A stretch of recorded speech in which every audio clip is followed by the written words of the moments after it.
आज मैं आप सब शिष्यों को, साधकों को, श्रोताओं को उस जटिल विषय की ओर ले जा रहा हूं जो अपने आप में अत्यंत पेचीदा और समझ से परे है। तंत्र रहस्यम या तंत्र के बारे में बोलने से पहले मैं आप सब लोगों की इस धारणा को स्पष्ट कर देना चाहता हूं कि तंत्र जीवन की श्रेष्ठतम विधा और उपाय प्रकार है। तंत्र से भय खाने की जरूरत नहीं है। जो तंत्र से भय खाता है वो मनुष्य है ही नहीं, वो साधक नहीं बन सकता। साधक बनने की पहली शर्त यही है कि वो अपने आप में तंत्र को जानने की क्रिया करता हो, तंत्र जानता हो। मगर दुर्भाग्य यह है कि पिछले 400-500 वर्षों में, या मैं कहूं कि गुरु गोरखनाथ के समय के बाद से तंत्र के बारे में बहुत अधिक भ्रांतियां समाज में फैल गई। ये भ्रांतियां 3 तरीकों से फैली। गोरखनाथ के समय में तंत्र अपने आप में सर्वोत्कृष्ट विधा थी और समाज का प्रत्येक वर्ग उसको अपना रहा था। समाज में तंत्र लोकप्रिय था। समाज इस बात को स्वीकार करता था कि तंत्र अपने आप में महत्वपूर्ण है और जीवन की जटिल समस्याओं को सुलझाने में केवल तंत्र ही सहायक हो सकता है। परंतु गोरखनाथ के बाद में जो वर्ग उत्पन्न हुआ और गोरखनाथ की शिष्य परंपरा में जो भयानंद हुए, उन्होंने तंत्र का विकृत रूप स्पष्ट कर दिया। उन्होंने तंत्र का तात्पर्य भोग, विलास, मद्य, मांस और मदिरा को ही प्रधानता दे दी। पंचमकार का प्रारंभ भयानंद से ही हुआ। मध्यम मांसम तथा मत्स्यम मुद्रा मैथुनमेव च मकार पंचवर्गित स्यात् स्वतंत्र स्वतांत्रिका। जो व्यक्ति इन 5 मकारों को प्राप्त करता है या 5 मकारों की धारणा करता है, जो 5 मकारों में लिप्त रहता है, वही तंत्रज्ञ है, वही तंत्र है। भयानंद ने ऐसा कहा। और ये 5 मकार बताए। मध्यम, जो तंत्र करने वाला है तो खूब शराब पीनी चाहिए, निद्रास शराब पीनी चाहिए और दुष्ट रहना चाहिए। मांसम, मांस खाने से उसे किसी प्रकार की परहेज नहीं होनी चाहिए।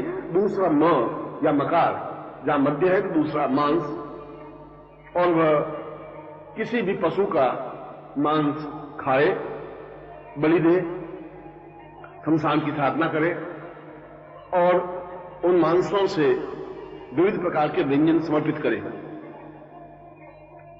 तीसरा म या मकार मत्स्यम, मत्स्यम का मतलब है मछली। भोजन में जो तंत्रज्ञ है, जो तांत्रिक है, उनको मछली खानी अनिवार्य है। मांसम, मत्स्यम, मुद्रा, चौथा मकार उन्होंने मुद्रा को प्रधानता दी कि जो तंत्रज्ञ है वो अपने आप में संपन्न हो, येन केन प्रकारेण धन को ही प्रधानता देता हो। और 5वां मकार मैथुन, जो तांत्रिज्ञ है, जो तंत्र को जानने वाला है, वह स्त्री के साथ समागम करे और समागम करता हुआ साधना संपन्न करे, यहां तक कि नित्य नवीन स्त्री के साथ संभोग करे। ये सब एक ऐसी गलत धारणाएं समाज में फैली, या एक ऐसा गलत श्लोक समाज में फैला कि जो लंपट थे, जो ढोंगी थे, जो पाखंडी थे, उन्होंने इस श्लोक को महत्वपूर्ण मान लिया, इसको आधार मान लिया और वे शराब पीने लगे, मांस खाने लगे, वे मैथुन में रत होने लगे, वे धनोपार्जन करने लगे और मूल तंत्र से अलग हट गए। और मूल तंत्र से अलग हटने से समाज में विसंखलता पैदा हो गई। कोई बहु बेटी सुरक्षित नहीं रही। एक धूर्तता और एक चालाकी, छल और कपट मूल आधार बन गया। ये के प्रकार व्यक्ति को मूर्ख बना करके धन उपार्जन करने की क्रिया प्रधान बन गई। ये सब क्रियाएं बनने से समाज में एक विशृंखलता पैदा हुई। समाज उन लोगों से परहेज करने लगा, उनसे दूर रहने लगा, अपने घर में बुलाने से दूर रहने लगे, उनसे बात करने में अपना भय स्पष्ट करने लगे, क्योंकि उनका जीवन सुरक्षित नहीं रह गया था, क्योंकि उनके जीवन की मर्यादाएं विशृंखलित होने लगी थी, क्योंकि उन बहु बेटियों का सम्मान रहा नहीं था, क्योंकि वे जब शराब पी करके धुत होकर के जब घर में दौड़ धूप करते, जब बहु बेटियों पर एक गलत नजर डालते, तो एक सामान्य व्यक्ति, सामान्य गृहस्थ अपने आप में बहुत ही दुखी और परेशान होता कि ये ऐसा कैसा तंत्र है, ये कौन सा तंत्र है, इससे समाज का क्या हित हो सकता है, इससे परिवार का क्या हित हो सकता है।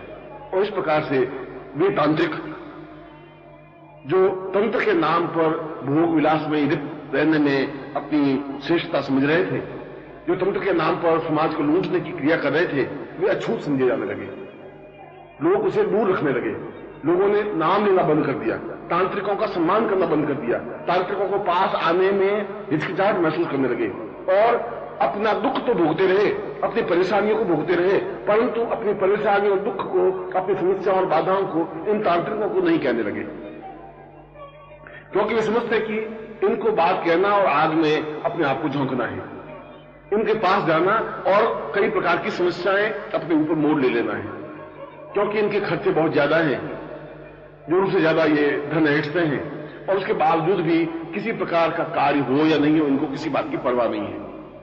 इसीलिए धीरे धीरे तंत्र बदनाम होने लगा, धीरे धीरे तंत्र शब्द से भय खाने लगा, धीरे धीरे ऐसा लगने लगा कि ये तंत्र अपने आप में समाज के लिए उपयोगी नहीं है। परंतु यदि हम गोरखनाथ और उससे पहले की स्थिति में जाएं, तो हम यह अनुभव करेंगे कि तंत्र जीवन का एक श्रेष्ठ प्रकार है। यह तो अलग बात है कि तंत्र अपने आप में विसंखलित या गंदा या घटिया या मलिन नहीं बना, तंत्र का इसमें कोई दोष नहीं है। वे तांत्रिक जिनको तंत्र का ज्ञान नहीं था, जो केवल अपना स्वार्थ साधन करने में लगे हुए थे, उनकी पथभ्रष्टता की वजह से जहां वे स्वयं पर भ्रष्ट हुए, बदनाम हुए, वहां तंत्र भी बदनाम होने लगा। परंतु सही अर्थों में देखा जाए तो तंत्र तो अपने आप में एक श्रेष्ठ विधा है, श्रेष्ठ प्रकार है। तंत्र अपने आप में जीवन का एक उत्तम कोटि का चिंतन है, विचार है, धारणा है। ये इसलिए है कि तंत्र का तात्पर्य जीवन को सभी दृष्टियों से पूर्णता देने की क्रिया है। बिना तंत्र के तो जीवन की कल्पना ही नहीं की जा सकती। यदि हम एक विशेष नियमों में आबद्ध हों, एक विशेष तरीका हो जहां किसी प्रकार का भय नहीं हो, चिंता नहीं हो, जहां किसी प्रकार की बाधा नहीं हो, अड़चन नहीं हो, किसी प्रकार की कठिनाइयां नहीं हो, जब बिल्कुल निर्मुक्त जीवन हो, तो हम कहते हैं हम स्वतंत्र हैं। स्वतंत्र का मतलब है अपने आप को पूर्ण रूप से तंत्रमय कर दिया है। यहां तंत्रमय होने की क्रिया का तात्पर्य है अब किसी प्रकार का मुझे भय नहीं रहा, अब मुझे किसी प्रकार की समस्या नहीं रही, अब मुझे जीवन में किसी प्रकार की अड़चन नहीं रही। जीवन में किसी प्रकार का भय, अड़चन, बाधाएं, कठिनाइयां और समस्याओं को दूर करने की क्रिया को तंत्र कहा जाता था, और जो इन बाधाओं को खुद मिटा देता था वह स्वतंत्र था। इसलिए ये शब्द स्वतंत्र तो बहुत हजार साल पहले से बना है। और जो दूसरों के नियमों में आबद्ध हो जाता था, दूसरों के कहने के अनुसार चलता था, या दूसरों को हम अपने अनुकूल बनाने की क्रिया करते थे, तब हम परतंत्र होते थे। दूसरों के नियमों में आबद्ध होने की क्रिया परतंत्र है। और यदि देखा जाए तो हम स्वतंत्र भारत में हैं। ये भारत का तंत्र विधान अपने आप में स्वतंत्र है। जीवन का सारा सिस्टम, सारा जीवन का कार्यकलाप अपने आप में तंत्रमय है ही। इसलिए हम तंत्र को छोड़ करके जीवन जीने की कल्पना नहीं कर सकते। तंत्र हमारे जीवन का आधार है, बेस है। वो तंत्र, जो तंत्र समाज के लिए घटिया और बेहुदा बन गया, उस वजह से हमने तंत्र को एक गलत परिभाषा में ढाल दिया और घूम फिर करके तंत्र का तात्पर्य केवल मारण, मोहन, वशीकरण और उच्चाटन रह गया।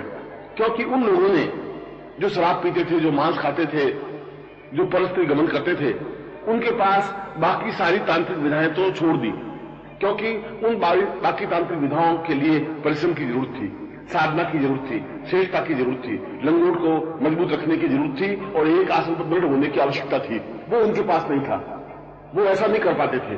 वो ऐसा नहीं कर पाते थे तो बहुत छोटी छोटी जो विधाएं थी, जो वशीकरण क्रिया है, जो मोहन क्रिया है, जो मारण क्रिया है, जो उच्चाटन क्रिया है, उन क्रियाओं के माध्यम से वे अपने जीवन को उपार्जित करने लगे और इसीलिए केवल मारण मोहन वशीकरण और उच्चाटन क्रिया को ही तंत्र मान लिया गया, जबकि इतना छोटा संकीर्ण घेरा तंत्र का नहीं है। तंत्र तो अपने आप में विशाल सागर है, समुद्र है, जहां हजारों हजारों साधनाओं के माध्यम से जीवन की पूर्णता प्राप्त की जा सकती है। अब प्रश्न उठता है कि क्या वर्तमान जीवन में तंत्र की उपयोगिता है, या तंत्र का मतलब क्या है? जब हम मंत्र के माध्यम से किसी देवता को अनुकूल बना सकते हैं, जब साधना के माध्यम से किसी देवता को अपने अनुकूल बना करके मनोवांछित कार्य संपन्न कर सकते हैं, तो फिर तंत्र की कहां जरूरत पड़ जाती है? फिर तंत्र हमारे जीवन में क्यों आवश्यक है? यह प्रश्न अपनी जगह सही है, क्योंकि किसी भी कार्य को संपन्न करने के लिए दो विधाएं हैं, एक मंत्र शास्त्र, एक तंत्र शास्त्र। मंत्र के माध्यम से भी हम शिव साधना या काली साधना या लक्ष्मी साधना संपन्न कर सकते हैं, और तंत्र के माध्यम से भी हम काली साधना या शिव साधना या लक्ष्मी साधना संपन्न कर सकते हैं। मगर दोनों का प्रकार अलग है, दोनों का तरीका अलग है, दोनों का सिस्टम अलग है। और यह जो प्रकार अलग होने की जो क्रिया है, अलग तरह की जो सिस्टम है, अलग तरह का जो चिंतन है, यह महत्वपूर्ण है। इसलिए महत्वपूर्ण है कि इससे यह स्पष्ट हो जाता है कि क्या आज के युग में तंत्र अनिवार्य है, आवश्यक है, उपयोगिता है। मैं एक छोटे से उदाहरण से इस बात को स्पष्ट करता हूं।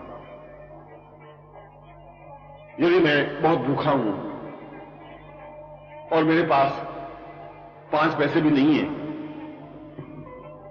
मगर मेरे सामने एक करोड़पति व्यक्ति खड़ा है जिनके लिए 5 रुपयों की कोई वैल्यू नहीं है, कोई महत्व नहीं है, उसके लिए 5 रुपए ठीक एक मामूली कंकर पत्थर की तरह है। करोड़पति के सामने 5 रुपए का तो मूल्य ही नहीं है, मगर मेरे लिए तो 5 रुपए बहुत बड़ी बात है, क्योंकि मेरे जेब में तो 5 पैसे भी नहीं है, 1 पैसा भी नहीं है, और मैं भूख से व्याकुल हूं, परेशान हूं। अब उस व्यक्ति से मुझे 5 रुपए अगर प्राप्त करने हैं तो मेरे पास 2 तरीके हैं।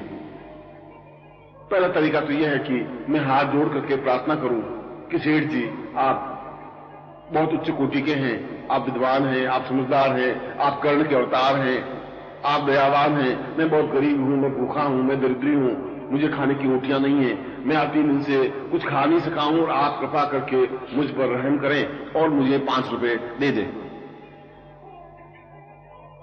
मगर यह जरूरी नहीं है कि मेरी बात पर वो पसीजे, ये जरूरी नहीं है कि मैं विगलित कंठ से यह कहूं और वो मुझे 5 रुपए दे दे, ये जरूरी नहीं है। ये जरूरी नहीं है कि मैं उनसे प्रार्थना करूं, रिक्वेस्ट करूं और सेठ जी अपनी जेब से 5 रुपए निकाल करके मुझे प्रदान कर दें। तो दूसरा तरीका यह है कि मैं आसपास देखूं और यदि कोई दिखाई नहीं देता है तो सेठ जी का कॉलर गले का पकड़ लेता हूं और पकड़ करके झकझोरता हूं, और झकझोर के आंख निकाल करके तरीर करके और ये झटका देकर कहता हूं कि या तो मुझे आप 5 रुपए दें, या अंतरे चक्कू आपके सीने के पार हो जाएगा। तो सेठ जी निश्चित रूप से अपनी जेब से 5 रुपए निकाल के मुझे दे देंगे। ये दूसरा तरीका तंत्र है और यह पहला तरीका मंत्र है। बस ये मूल रूप से अंतर है।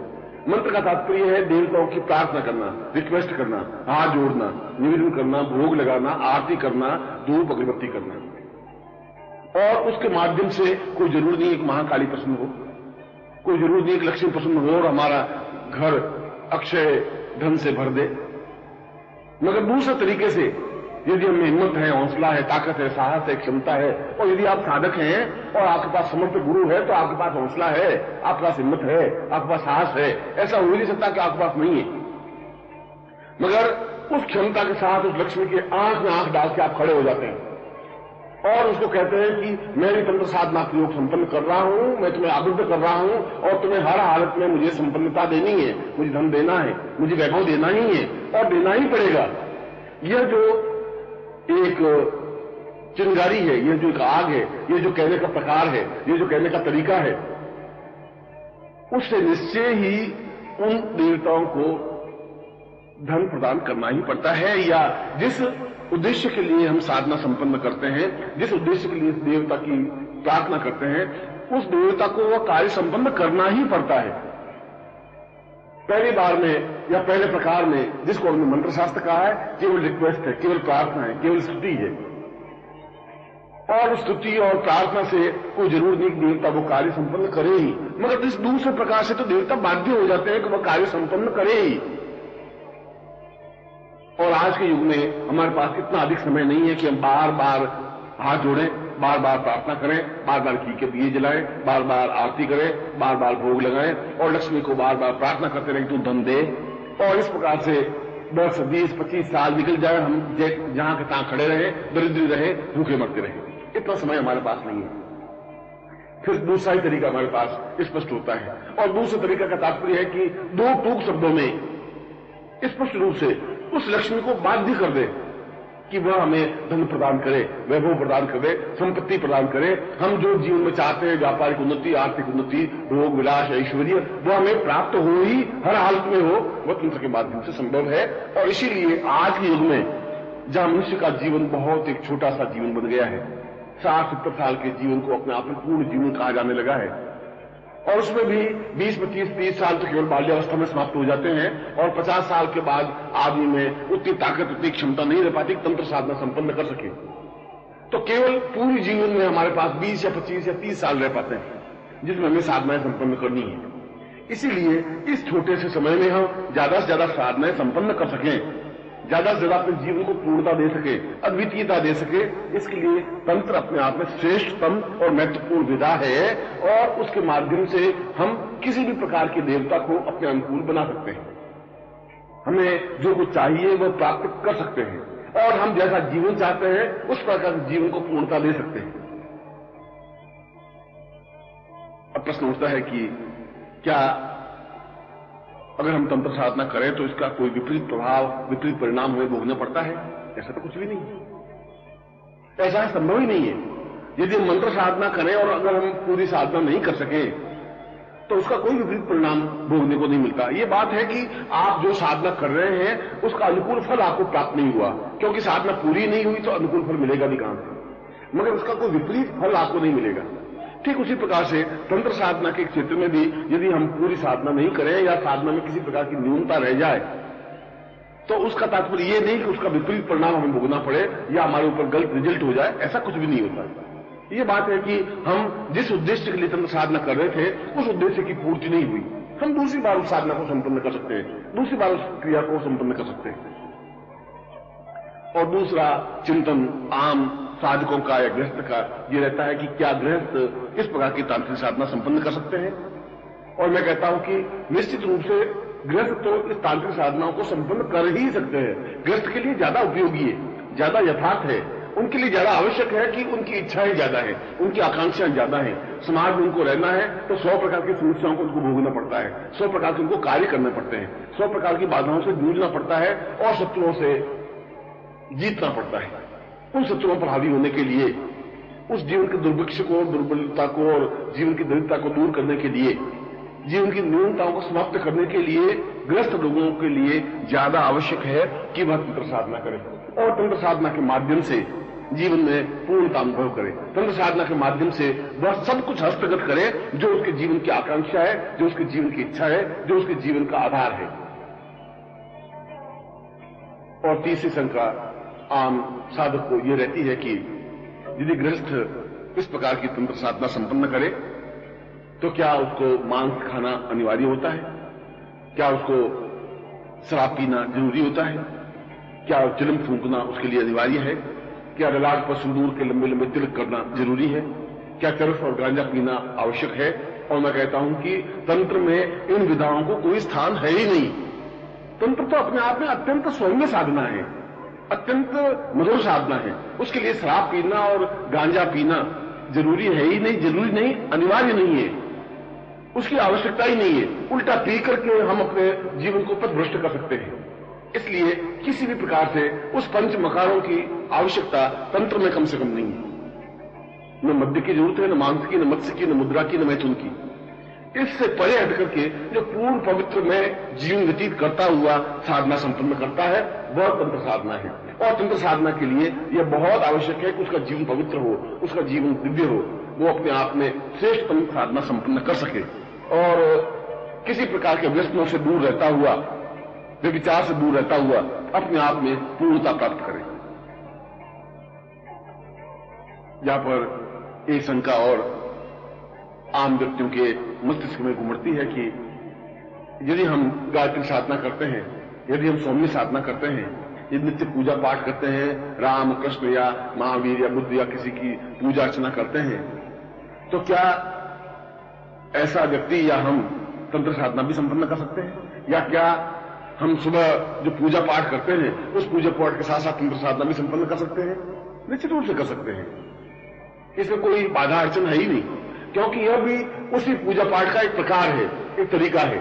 जिस प्रकार से आप गायत्री मंत्र जाप करते हैं, गायत्री मंत्र को तंत्र के माध्यम से भी संपन्न कर सकते हैं, वह भी अपने आप एक तरीका है। दोनों में किसी प्रकार का भेद है ही नहीं।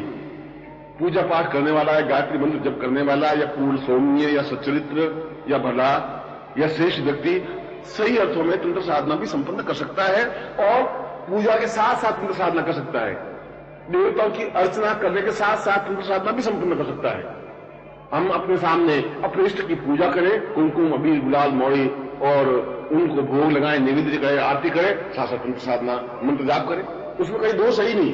तंत्र और मंत्र में कोई अंतर है ही नहीं। अंतर इतना ही है कि मंत्र अपने आप में एक रिक्वेस्ट है, प्रार्थना है, एक स्तुति है, एक हाथ जोड़ने की प्रक्रिया है, और तंत्र अपने आप में तीक्ष्ण है, पूर्णता के साथ प्राप्त करने की क्रिया है। और एक ग्रस्त व्यक्ति के लिए तंत्र अनिवार्य है, आवश्यक है, जरूरी है।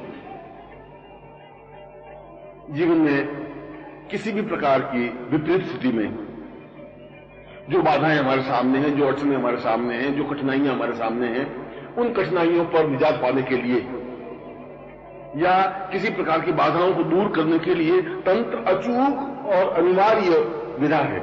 अचूक और अनिवार्य में इसलिए शब्द प्रयोग कर रहा हूं कि इसका लक्ष्य गलत होता ही नहीं। अगर हम पूर्णता के साथ तंत्र साधना करें तो शत्रुओं पर विजय जरूर प्राप्त कर सकते हैं, मुकदमा में सफलता पा सकते हैं, गारंटी के साथ अपनी दरिद्रता को दूर कर सकते हैं, गरीबी को मिटा सकते हैं, पूर्ण रूप से संपन्न सुखी और ऐश्वर्यवान बन सकते हैं। हम जैसा चाहे उस प्रकार से अपने जीवन को यापन कर सकते हैं और लक्ष्मी को बाध्य कर सकते हैं कि वो हमारे घर में रहे, बैठे और जीवन भर हमें जीवन में पूर्णता प्रदान करे। वो चाहे लक्ष्मी की साधना हो, चाहे शत्रुओं को समाप्त करने के लिए दुर्गावती या बगलाम की साधना हो, चाहे वह सौम्य साधना हो, चाहे रुद्र साधना हो, चाहे विष्णु साधना हो, चाहे ब्रह्म साधना हो, किसी भी प्रकार की साधना के दोनों ही प्रकार शास्त्र में वर्णित हैं, मंत्र साधना के माध्यम से भी और तंत्र साधना के माध्यम से भी। दोनों की मुद्राएं एक जैसी हैं, दोनों के आसन एक जैसे हैं, दोनों के प्राणायाम एक जैसे हैं, दोनों का चिंतन एक जैसा है, दोनों की पूजा पद्धति लगभग एक जैसी है, केवल दोनों के मंत्र और मंत्र के प्रकार में अंतर है। इसलिए मंत्र और मंत्र को प्रकार को समझना आवश्यक है, बहुत ज्यादा जरूरी है। यहां एक बात और मैं स्पष्ट कर दूं कि कई लोगों के मन में यह शंका और संदेह रहता है कि बिना गुरु या मार्गदर्शक के अगर हम तंत्र करें, कुछ गलती होगी तब क्या होगा? तब कुछ नहीं होगा। यदि हम बिना गुरु की अनुमति के भी साधना या मंत्र जाप करते हैं तब ये कुछ अहित होने का नहीं है। मैंने ऊपर उत्तर दे चुका हूं कि ये बात है कि इस प्रकार की तंत्र साधना करने से जो हमें सफलता मिलनी चाहिए वह सफलता नहीं मिल सके, क्योंकि हमने अधूरा मंत्र जाप किया, क्योंकि वो क्रिया अधूरी की। अधूरी क्रिया का पूर्ण फल नहीं प्राप्त हो सकता। हम दूसरी बार फिर तंत्र साधना करें, हम सफलता पा लेंगे। मगर तंत्र का तात्पर्य कोई भूत प्रेत पिशाच आकर के गला घोंट दे या भूत प्रेत पिशाच सामने खड़े हो, ऐसा कुछ भी नहीं होता। ऐसा भी कुछ नहीं होता कि उनको किसी प्रकार का नुकसान हो या डरावने स्वप्न आए, ऐसा कुछ नहीं हो सकता। यह भी कोई जरूरत नहीं है कि तंत्र के लिए गुरु बिल्कुल अनिवार्य हो ही, यह आवश्यक नहीं है। यह अलग बात है कि गुरु उस विधा को ज्यादा बारीकी से समझा सकता है, पूर्णता के साथ समझा सकता है। पुस्तकें उस तंत्र विधा को नहीं समझा सकती, इसलिए नहीं समझा सकती कि पिछले 500 वर्षों में तंत्र अपने आप में लोप हो गया, लुप्त हो गया। तंत्र पुस्तकों में से ढंग से वर्णित रहा नहीं। जो कुछ तंत्र था गोरखनाथ के समय में और उससे पहले, वह आज के युग में हमारे पास पुस्तकों के माध्यम से भी है नहीं। जब नहीं है तो उसकी सूक्ष्मता हमारे पास नहीं है, उसका प्रकार हमारे पास नहीं है, उसका तरीका हमारे पास नहीं है, उसकी क्रिया हमारे पास नहीं है। और वर्तमान युग में श्रेष्ठ तंत्र जानने वाले व्यक्ति भी नहीं है, विद्वान भी नहीं है, गुरु भी नहीं है। केवल ढोंगी तो हैं, भगवे कपड़े पहनने वाले तो हैं, पाखंडी तो हैं, जो ये कह सकते हैं कि हम तंत्र की उच्च कोटि की क्रियाएं जानते हैं। सिंदूर के लंबे लंबे तिलक लगाने वाले तो हैं, मगर उस तंत्र की मूल विधा को जानने वाले नहीं है। तंत्र की क्रियाओं को सही ढंग से व्याख्या करने वाले नहीं है, सही ढंग से स्पष्ट करने वाले नहीं है बहुत कम है। इसलिए साधक के लिए बहुत अनिवार्य है, आवश्यक है कि वह सबसे पहले एक गुरु की खोज करे। तो सबसे पहले ऐसे गुरु के पास जाए जो अपने आप में मंत्र शास्त्र में भी निष्णात हो, पूर्ण हो और तंत्र शास्त्र में भी पूर्णता प्राप्त किए हुए हो। मगर ये जरूरी नहीं है कि तंत्र जानने वाला दो क्षण में चमत्कार दिखाएगा, बार बार आपको चमत्कार दिखाकर कन्विंस करेगा या प्रभावित करेगा। जो प्रभावित करने की क्रिया करता है वह गुरु हो ही नहीं सकता। वह तो पाखंडी हो सकता है, ढोंगी हो सकता है, जादूगर हो सकता है, तमाशबीन हो सकता है, मदारी हो सकता है। तंत्र का तात्पर्य ये नहीं कि आपको हर 2 क्षण में मुट्ठी खोल करके आपको भस्म दिखा दे या हाथ दिखा दे या कोई चीज दिखा दे, उसको तंत्र नहीं कहते हैं। तंत्र तो विधा है, एक प्रकार है, एक सिस्टम है। इसलिए इस तंत्र में सबसे पहले अनिवार्य गुरु है। और पूरे तांत्रिक ग्रंथों में, सैकड़ों तांत्रिक ग्रंथों में, हजारों तांत्रिक ग्रंथों में एक बात पूर्णता के साथ स्पष्ट है कि यदि हम तंत्र में पूर्णता प्राप्त करना चाहते हैं तो यह अनिवार्य है, आवश्यक है कि आपके जीवन में गुरु हो और आप गुरु से दीक्षित हो। और दीक्षित हो, और सबसे बड़ी बात जो गोपनीय बात है वह यह है कि गुरु से हम अनुमति और आज्ञा प्राप्त करें। उससे भी ज्यादा आवश्यक यह है कि तब तक तंत्र में सफलता नहीं मिल सकती जब तक उस तंत्र से संबंधित दीक्षा प्राप्त नहीं कर लें। यह एक पेचीदी बात है, यह एक गोपनीय बात है, यह एक महत्वपूर्ण बात है कि प्रत्येक साधना, प्रत्येक क्रिया, चाहे वह लक्ष्मी साधना हो, चाहे भूत प्रेत पिशाच साधना हो, चाहे गंधर्व साधना हो, चाहे यक्ष साधना हो, चाहे किन्नर साधना हो, किसी प्रकार की तांत्रिक विधा से साधना यदि हमें संपन्न करनी है तो गुरु उससे संबंधित हमें दीक्षा देगा। लक्ष्मी से संबंधित दीक्षा देगा, तांत्रिक रूप से दीक्षा देगा। यदि हम बगलामुखी साधना करनी है तो आप 5 करोड़ मंत्र जाप करें तब भी आपको अनुकूलता नहीं प्राप्त हो सकती जब तक कि आप बगलामुखी दीक्षा प्राप्त नहीं कर लें। और यह दीक्षा दूर बैठे हुए व्यक्ति को प्राप्त नहीं हो सकती। इसके लिए ज्यादा उपयोगी और आवश्यक यह है कि आप स्वयं गुरु चरणों में जाएं, उनके चरणों में बैठें और प्रार्थना करें कि मैं अमुक साधना को संपन्न करना चाहता हूं तांत्रिक विधि से, आप मुझे इससे संबंधित दीक्षा प्रदान करें। और वह आपको उसी विधा से संबंधित पूर्ण दीक्षा प्रदान करता है। और दूसरा तरीका आज के वैज्ञानिक युग में यह भी है कि यदि आपके लिए समय का अभाव है और यह आपके लिए संभव नहीं है कि आप गुरु के चरणों में पहुंच सकें, तो आप टेलीफोन पर या दूरसंचार माध्यम से भी उस दीक्षा को प्राप्त कर सकते हैं। अपना फोटो भेज करके भी अगर गुरु चाहे तो आपके फोटो पर आपको अपने सामने साक्षात उपस्थित करता हुआ उस दीक्षा को प्रदान कर सकता है। दोनों तरीके हैं। यद्यपि पहला तरीका ज्यादा प्रामाणिक है, ज्यादा सही है, ज्यादा श्रेष्ठ है कि आप सशरीर गुरु के सामने उपस्थित हों और दीक्षा प्राप्त करें। मगर यदि संभव ऐसा नहीं हो सके किसी वजह से तो आपका अपना चित्र भेज दे और उस चित्र पर गुरु पूर्ण दीक्षा प्रदान करके और फिर आप एक निश्चित समय पर टेलीफोन से उस मंत्र को गुरुमुख से प्राप्त कर लें। इस क्रिया से भी दीक्षा संपन्न की जा सकती है। इन दोनों तरीकों में कोई भी तरीका जो आपके लिए उपयोगी हो, जो आपके लिए लाभप्रद हो, जो आपके लिए सुविधाजनक हो, उस तरीके से उससे संबंधित दीक्षा प्राप्त करें। और यह कितना महत्वपूर्ण बात है कि प्रत्येक साधना की दीक्षा अपने आप में बिल्कुल अलग है, क्रिया अलग है, उसका विचार विन्यास अलग है, प्राणायाम क्रिया अलग है और पूरी साधना की संपन्नता अलग चीज है। इसलिए उस साधना को संपन्न करने के लिए गुरु एक आवश्यक तत्व हुआ और गुरु आवश्यक तत्व होने के साथ साथ दीक्षा का प्रकार अपने आप में महत्वपूर्ण हुआ। वह उससे संबंधित दीक्षा प्राप्त करे और दीक्षा प्राप्त करने के बाद उस साधना में वह प्रवृत्त हो तो निश्चय ही उस साधना में वह पूर्ण सिद्धि, अनुकूलता और लाभ प्राप्त करता ही है, यह निश्चित है।